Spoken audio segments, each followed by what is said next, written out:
Bonjour et bienvenue sur Radio Philo, la radio qui file haut, où les réponses ont moins d'importance que les questions qu'on leur trouve. Il y a deux personnes qui tiennent la barre. Moi, Rémi, éternel étudiant de la vie, qui ne sait qu'une chose, c'est que je ne sais rien. Et moi, c'est Simon, je suis philosophe consultant. Merci Simon, et aujourd'hui, on vous propose de parler de devoir. Oui, Et la première question que je te pose, Simon, c'est qu'est-ce que le devoir? bien, c'est une excellente question, Rémi. Le devoir, on va partir d'une définition vraiment très simple, on pourra détailler par la suite. On pourrait dire que le devoir, c'est ce qui doit être fait en fonction de la morale. Et c'est quoi la morale alors? Voilà. Euh, la morale, c'est... alors, ça dépend des philosophes. Ça peut être pour Kant, par exemple, c'est une loi universelle qui pourrait s'énoncer ainsi. Agis de telle sorte à ce que tu puisses ériger ta maxime au rang de loi universelle. C'est-à-dire que pour Kant, par exemple, est morale ce qui peut être universalisé. C'est-à-dire que si tout le monde fait ce que tu fais et que ça ne porte pas préjudice ou quoi que ce soit, par exemple, si, je sais pas, aider les vieilles personnes à traverser la rue, bah, si tout le monde aide les vieilles personnes à traverser la rue, le monde va mieux, ou en tout cas, il ne va pas moins pire. Donc, c'est moral. Par contre, si tout le monde se met, si on veut parler un peu d'actualité, à comment dire, déferler sa colère en détruisant tout, moralement, c'est discutable dans la mesure où si tout le monde fait ça, bah, le monde ne va pas forcément. Ouais, c'est un critère assez objectif finalement. Pour le coup, ouais, chez Kant, ouais, c'est objectif. Ce qui va même un peu plus loin, et c'est ce qu'on lui a beaucoup reproché, c'est par exemple mentir. Pour Kant, c'est pas moral, dans la mesure où si tout le monde ment, bah, la société ne peut plus tenir, parce qu'on ne sait plus à qui faire confiance ou quoi que ce soit.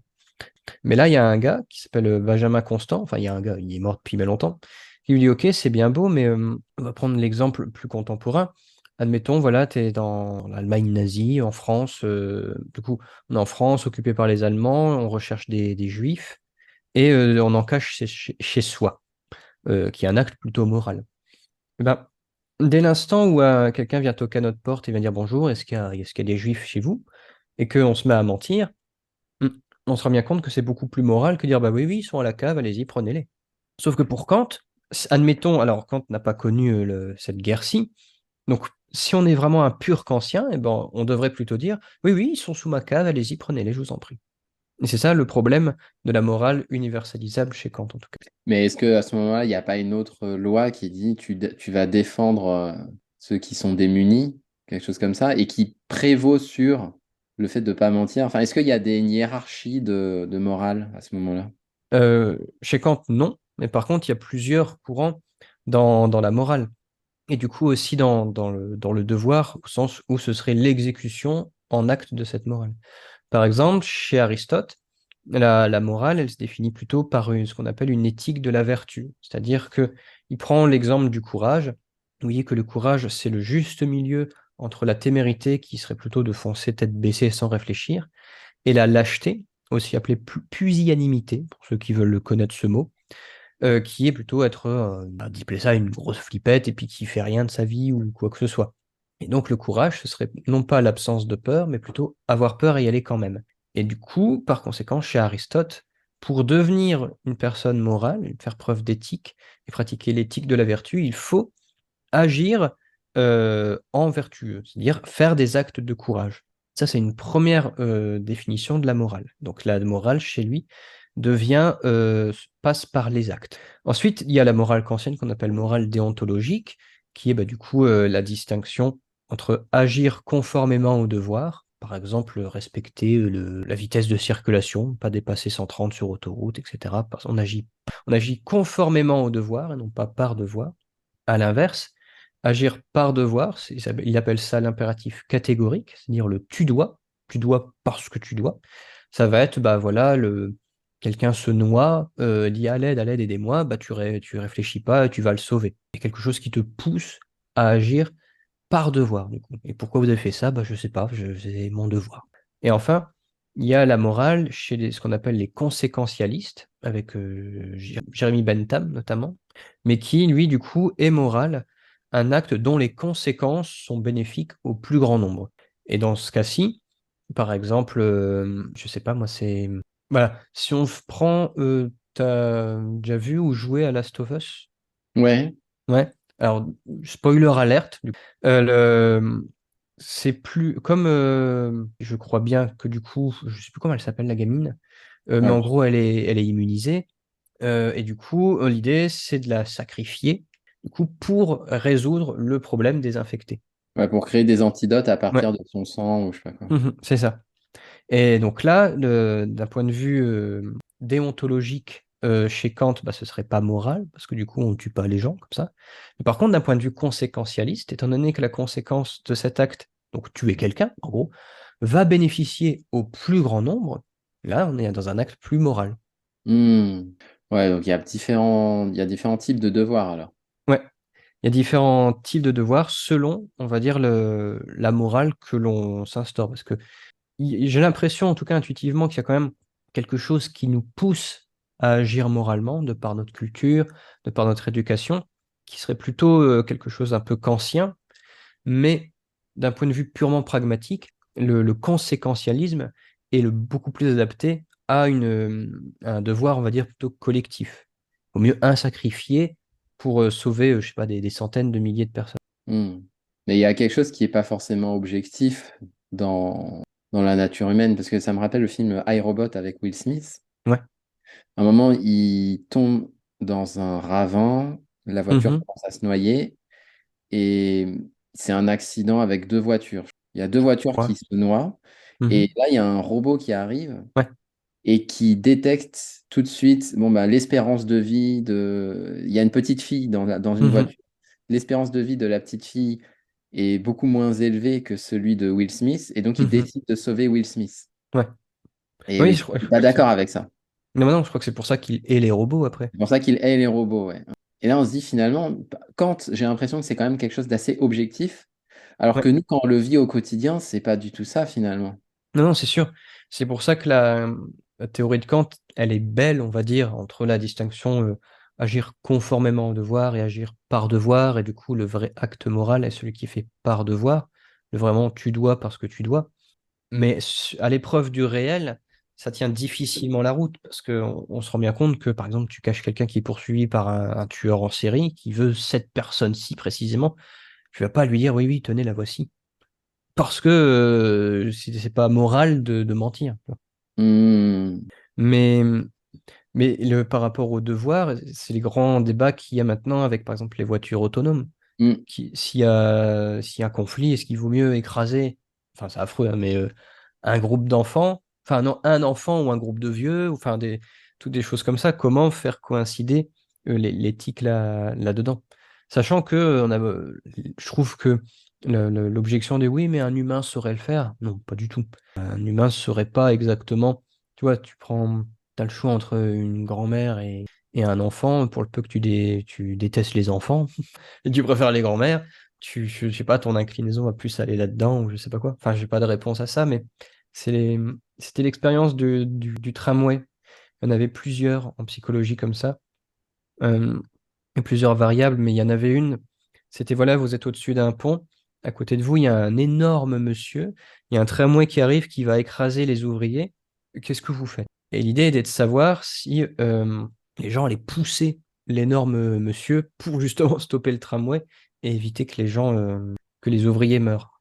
Et on se rendait compte que très peu de personnes osaient faire ça, osaient penser à faire ça parce qu'il y a l'acte de devoir pousser quelqu'un et de le tuer objectivement. hmm, Enfin bon, je divague un petit peu. ouais.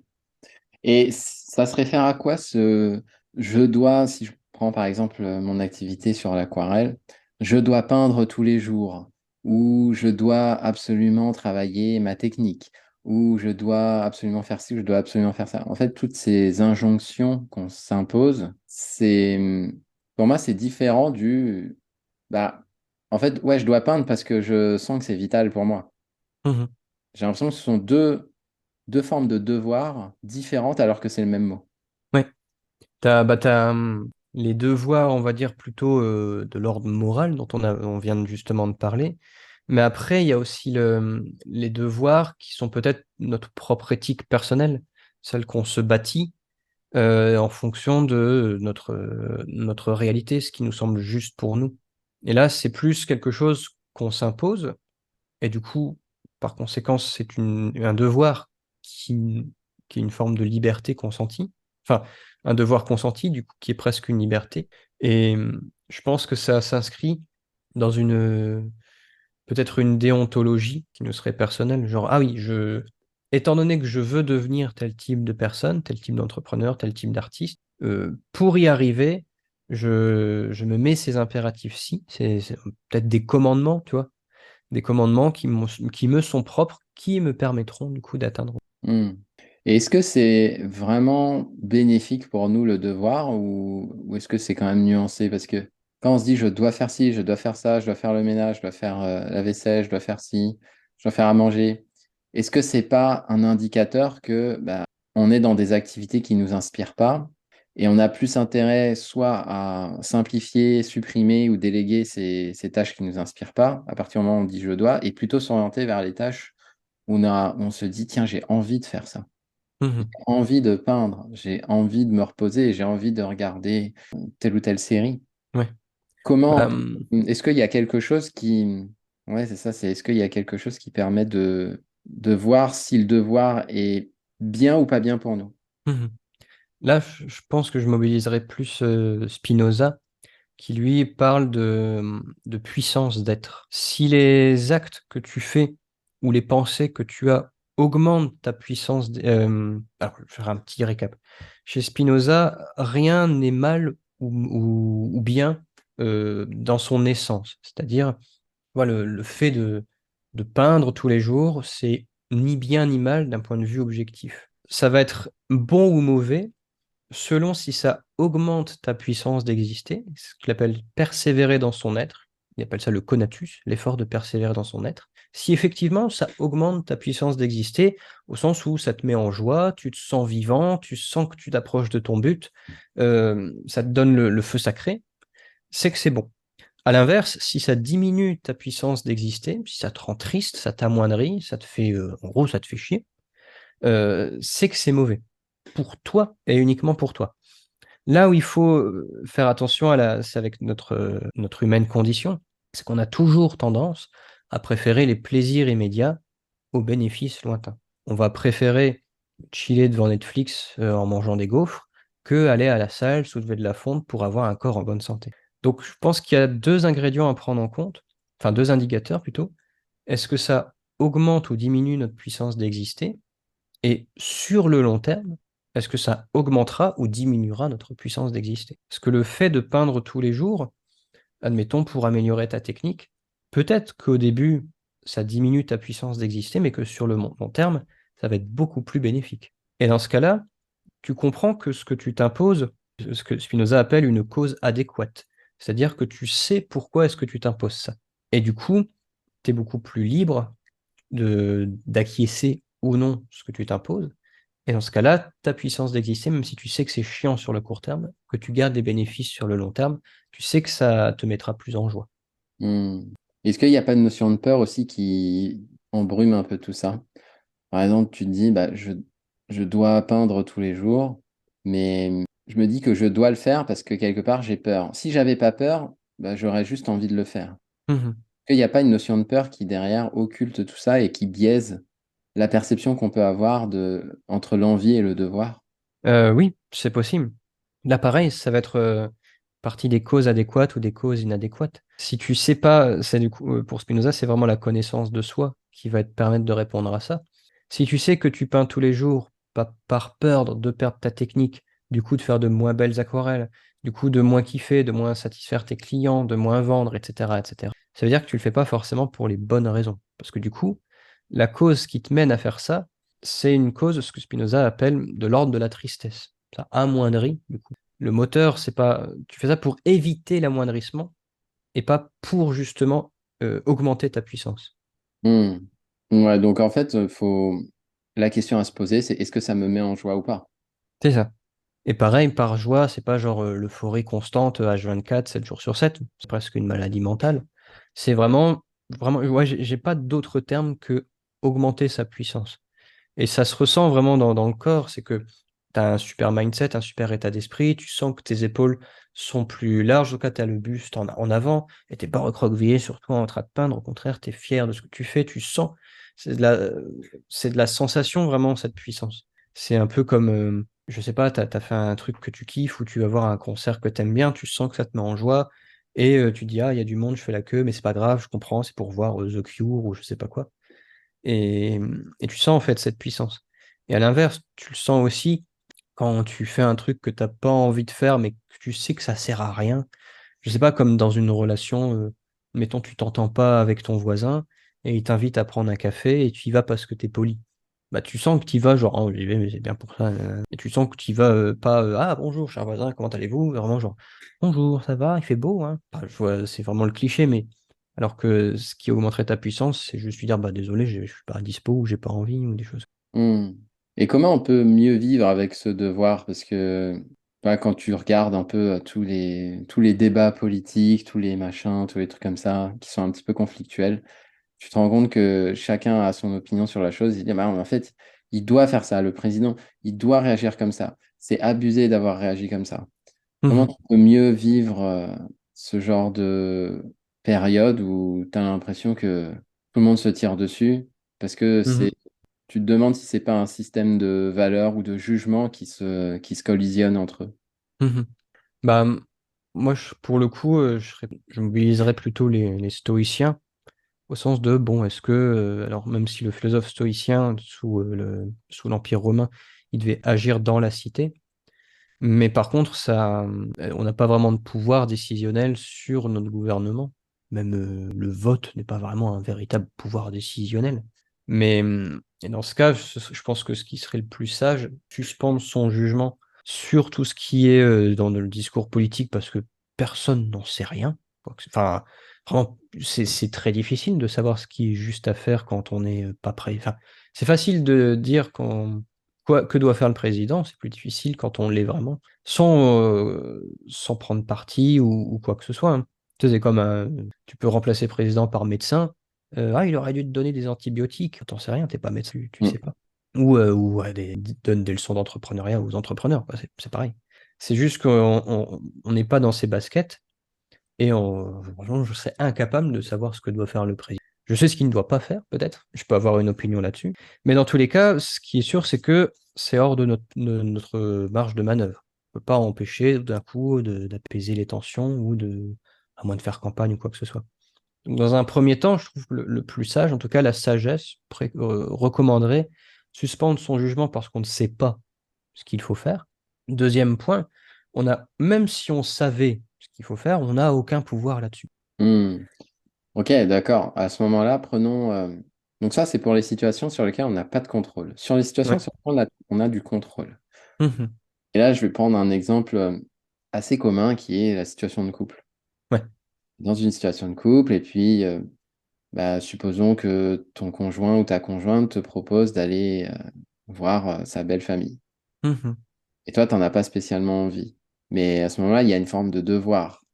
Et il se peut qu'il y ait une forme de conflit qui se crée. Ouais, mais moi, j'ai pas envie d'y aller. Bah oui, mais si, mais quelque part, c'est dans le contrat. Ouais. Donc, la question que je me pose, c'est sur les éléments sur lesquels tu as du contrôle, est-ce que c'est la bonne option de suspendre son jugement et puis d'attendre voir ce qui se passe, ou là, il y a un arbitrage et un positionnement à faire, et si oui, comment le réaliser cet arbitrage? Mhm. Bah, dans ce cas-là, effectivement, t'as pas force. Soit, admettons que tu choisisses d'aller voir ta belle famille, là où tu as du pouvoir, c'est de faire en sorte que ce soit bien. Tu peux devenir du coup le leader des discussions et orienter les discussions vers un truc qui est plaisant pour tout le monde, au plus grand nombre. Après, tu peux aussi négocier, en disant ok, on y va cette fois-ci, mais la prochaine fois, peut-être pas, genre je les fois une fois sur deux ou une fois sur trois ou quelque chose comme ça. Une forme de compromis. Mais, mais ça va aussi dépendre aussi de ce que tu veux. Peut-être que, tu vois, ce qui te met pas en joie, ça va être de voir ta belle famille. Mais par contre, savoir que tu fais plaisir à ton mari ou ta femme et que le bien-être de ton couple passe avant tout. Dans ce cas, tu peux choisir librement de faire une forme de sacrifice le temps d'une heure ou deux pour justement faire régner une harmonie au sein du couple. Ah, c'est ce dont tu parlais tout à l'heure, c'est savoir qu'on a tendance à aller vers le plaisir immédiat. Ah bah non, mais moi en fait j'ai envie de rester à la maison devant Ouais. Netflix. Mhm. Et tu occultes ça au profit d'un bénéfice plus moyen long terme, qui est Mhm. l'harmonie et le bien-être du couple. Mhm. Tu vois, c'est un petit peu comme, je ne veux pas comparer le couple à un business, mais tu vois, je pense que très peu de personnes aiment délibérément prospecter, faire du closing ou je sais pas, faire sa compta ou des choses comme ça. Et pourtant, ça fait partie des devoirs de l'entreprise pour avoir une entreprise en bonne santé. Mm. Et du coup, tu le fais parce qu'il faut le faire. Ouais, mais quelque part, là, il y a une obligation légale. Tu es obligé de rendre un bilan, tu es Ah obligé de oui, mais rendre un t'es pas compte de obligé de résultat, prospecter. mais tu n'es pas obligé de prospecter, non. Tu pas obligé de prospecter. Mhm. Ouais, c'est C'est comme pas... dans un couple, tu pas obligé d'aller voir ta belle famille, mais si tu le fais pas, tu vas en subir les conséquences. C'est ça. C'est vraiment la distinction entre, je crois que c'est Jordan Peterson, ses bouquins, où il parlait justement de dispute avec sa femme. C'est soit tu veux avoir la paix, soit tu veux avoir raison.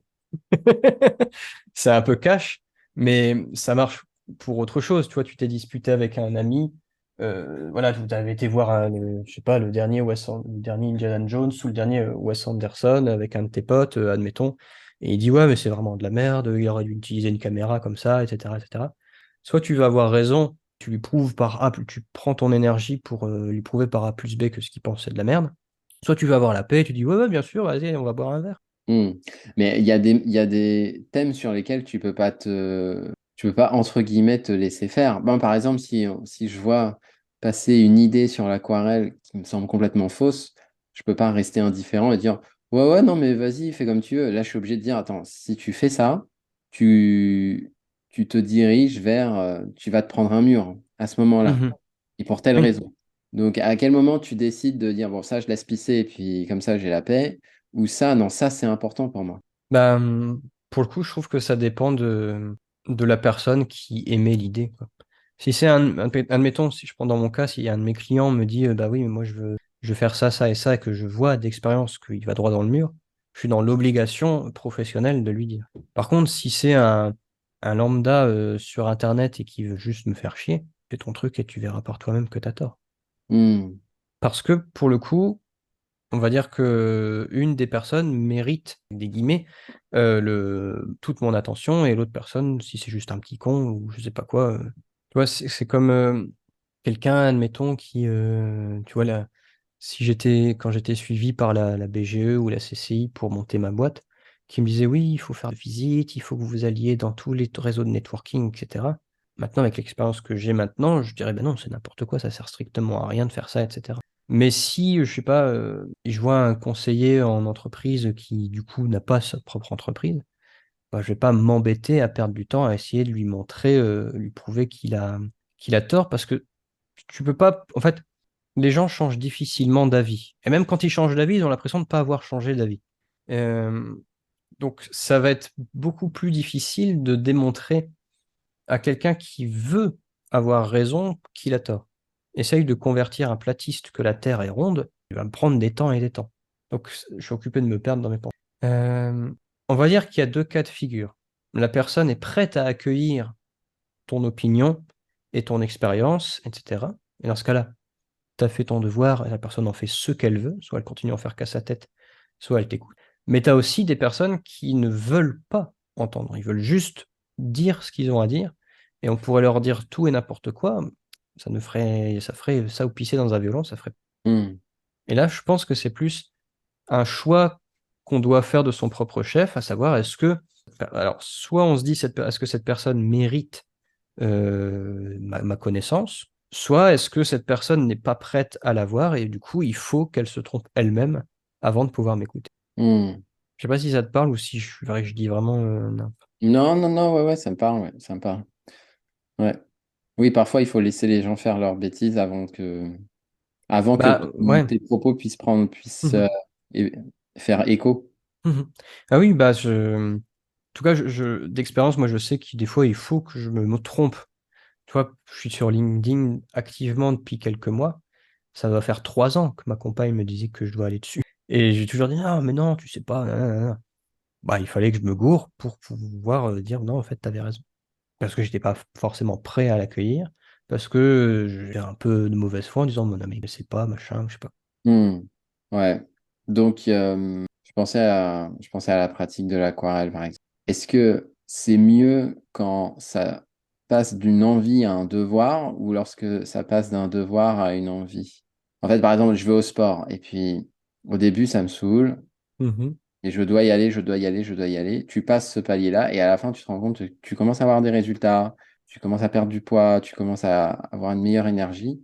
Et là, finalement, tu te dis, bah ouais, j'y prends plaisir, donc ça me donne envie d'y aller. Mhm. En fait, là, le devoir est éphémère. Est-ce que le devoir, ouais, c'est quelque chose d'éphémère? Et dans quel sens c'est plutôt bénéfique pour nous? Moi, tel que je te le raconte, j'ai l'impression que c'est bénéfique lorsque on s'impose au début et après, ça devient une envie. Parce que un devoir qui est permanent, moi, j'ai l'impression que c'est pas sain. Mhm. Tu en penses? Bah, en fait, c'est une question de rapport qui se transforme. C'est que effectivement, c'est plus efficace de d'abord s'imposer et de le faire. Toi, si on reprend Kant, c'est-à-dire que tu le fais, tu agis tellement conformément au devoir, genre je vais à la salle de sport parce qu'il faut que j'y aille, etc., que tu vois les bénéfiques, qu'ensuite tu passes du par devoir, j'y vais parce que j'y vais, parce que ça fait partie presque de ta nature. Tu t'identifies, tu passes de je fais du sport à je suis sportif. Hmm. Et c'est là où en fait ton rapport au sport et au corps, du coup à ton propre corps, se transforme et tu passes si on reprend les termes de Spinoza, d'une cause inadéquate, tu sais pas pourquoi tu fais ce que tu fais, à une cause adéquate, tu sais pourquoi tu fais ce que tu fais. Tu vois, ça va être vraiment aussi, pour le dire en une troisième façon différente, ça va être je fais du sport parce que je n'aime pas mon corps, à parce que je m'aime, je fais du sport. Hmm. Ouais, donc c'est un switch identitaire qui est associé à l'évolution de ce devoir. Mhm. Mais si ce switch identitaire n'a pas lieu, est-ce que c'est un indicateur qu'il faut peut-être laisser tomber? Parce que je vais à la salle de sport depuis 3 ans et puis c'est toujours aussi dur le matin, Ouais. c'est toujours aussi dur avant d'y aller, c'est toujours la misère, j'en ai Mhm. toujours aussi marre. Est-ce qu'à un moment, ça ne veut pas dire que c'est peut-être pas fait pour toi? Ou est-ce que, tu vois, il y en a qui passent leur vie à aller à un boulot qui leur plaît pas. Mhm. Parce qu'à un moment, ça veut juste pas dire qu'il faut faire et tester autre chose ou. Mais Oui. en même temps, j'ai l'impression que tu peux vivre des vies comme ça.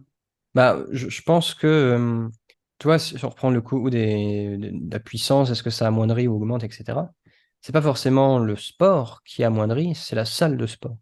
Peut-être que il y a plein de gens qui aiment pas aller à la salle de sport, mais par contre, ils adorent l'escalade, ou la marche nordique, ou dans un an, pas du canoë, mais du rameur, oh, Hmm. je sais plus le terme. L'aviron? L'aviron, voilà. Ça peut être l'aviron, ça peut être, enfin, le sport en tant que tel ne peut faire que du bien. La preuve en est qu'une vie sans sport du tout, t'as plus de tonus musculaire, tu peux emmagasiner du stress. Enfin bref, il y a des critères objectifs qui montrent que le sport est bon pour la santé, par essence. Par contre, il faut trouver son sport. Et je peux comprendre que soulever des poids, c'est pas forcément un truc que tout le monde kiffe. Par contre, il y en a, ils vont apprécier la course à pied, le marathon, etc., etc. Dans ce cas, de la même manière que quelqu'un qui est pas heureux dans son boulot et qui change, il change de boulot, mais il n'arrête pas pour autant de travailler. Donc quelqu'un qui n'apprécie pas tel type de sport peut arrêter ce sport et en trouver un autre. Hmm. Et finalement, est-ce que c'est pas le résumé d'une vie? À savoir que on s'impose pas mal de contraintes sous forme de devoirs jusqu'au jour où il y a ce switch identitaire qui permet d'intégrer ce devoir dans notre propre nature. Et à ce moment-là, ça veut dire qu'on a passé un palier. Mais tant qu'on bute sur ce devoir de faire, faire, faire tout le temps la même chose, ça veut dire qu'on n'a pas encore trouvé notre voie, mais ça ne veut pas dire que il faut abandonner complètement cette voie, le travail, le sport, la famille. Ça veut juste dire que cette forme de devoir ne nous convient pas Mhm, et qu'on a besoin de trouver une autre forme de devoir qui, à court terme, va passer par un devoir. Bah, ah bah du coup, dans la famille, je dois passer tous mes week-ends avec la famille. mhm. Et si à chaque week-end, c'est la misère, peut-être que non, c'est pas tous les week-ends qu'il faut que je passe avec la famille. C'est peut-être les soirées ou Ouais, une journée sur deux dans le week-end. mhm, oui, Et à ce moment-là, il y aura une forme qui va nous convenir. mhm. Ah oui, oui, pour le coup, comme tu dis, c'est à la fois le travail d'une vie de vraiment trouver sa place sur Terre et de vivre la meilleure manière qui nous correspond. Ouais, ok. Et ça, ouais, il n'y a pas de recette, il y a des indicateurs, presque des KPI, la puissance, est-ce que ça diminue, est-ce qu'on a du pouvoir dessus ou pas, est-ce que on agit conformément au devoir ou par devoir. Et ça se construit tout au long d'une vie. Notre vie est un véritable laboratoire de recherche. Hmm. Ouais, c'est super intéressant. Et je pense qu'on peut finir sur ce cadre-là, le fait de se dire, bah, finalement, c'est pas un pan de notre vie qu'il faut qu'on occulte parce que toute notre vie, on s'est dit, je dois aller au boulot, je dois aller Mhm. au boulot. Non, c'est peut-être juste la forme Ouais. que prend aujourd'hui ce domaine de vie. Mhm. Il doit changer. Et à ce moment-là, on va rencontrer une forme de domaine de vie avec laquelle on va pouvoir s'approprier et qui va pouvoir s'intégrer en nous au point que il va y avoir ce switch identitaire qui va nous permettre, bah, cette fois-ci, de nous épanouir sans Mhm. avoir l'impression. Parce que moi, ce que je disais justement sur le canal WhatsApp avec mes élèves, mais j'ai pas l'impression de bosser, quoi. Mhm. Parce qu'ils disaient, mais tu es en train d'enchaîner les lives en ce moment. Mhm. Ouais, j'adore ça et j'ai pas Ouais. l'impression de bosser. Je Mhm. pourrais attendre jusqu'à minuit, j'aurais aucun problème. Mhm. Ah ouais, non, mais je comprends. J'ai la même chose là. Je prépare un article sur les transformations de l'esprit chez Nietzsche. Personne se lève le matin en disant, mais moi, c'est Mm. un kiff. Mm. Bah, c'est top, je pense qu'on peut terminer là-dessus, hein. Mhm. Carrément. On espère que cet épisode vous a plu. N'oubliez pas que cet épisode est disponible sur toutes les plateformes de podcast et on vous dit à très bientôt. Salut.